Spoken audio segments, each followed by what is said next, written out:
conflit dans l'Est de la République démocratique du Congo, le Qatar annonce ce soir avoir accueilli aujourd'hui une réunion pour apaiser la situation. Réunion en présence du président congolais Félix Tshisekedi, du président rwandais Paul Kagame et de l'émir du Qatar.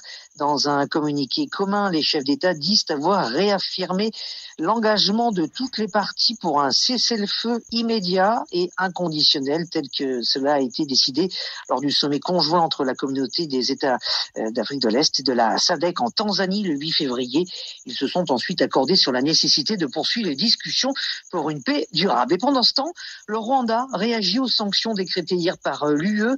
9 personnalités et une entité sanctionnées par Bruxelles pour leur implication dans le conflit dans l'Est de la RDC. Parmi elles, 3 hauts gradés de l'armée rwandaise accusés de diriger des troupes aux côtés du groupe rebelle du M23, le patron de l'organisme rwandais en charge des mines et la raffinerie d'or de Gazabo au Rwanda.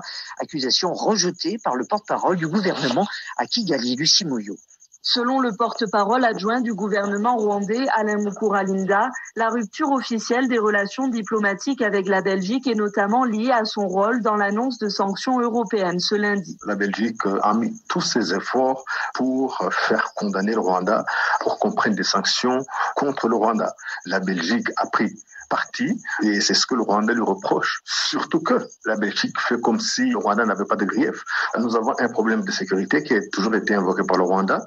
Et la Belgique n'en parle pas. Les sanctions européennes compromettent, selon le porte-parole, les négociations en cours au niveau régional, annoncées le même jour que la réunion conjointe entre la SADC et l'EAC, un jour avant le dialogue prévu à Luanda entre Kinshasa et le M23, un dialogue auquel le groupe armé a annulé sa participation après la publication de ces mesures. Je ne pourrais pas parler au nom du M23, mais tout ce qui annule une voie de discussion, une voie de résolution politique, n'est pas une bonne chose.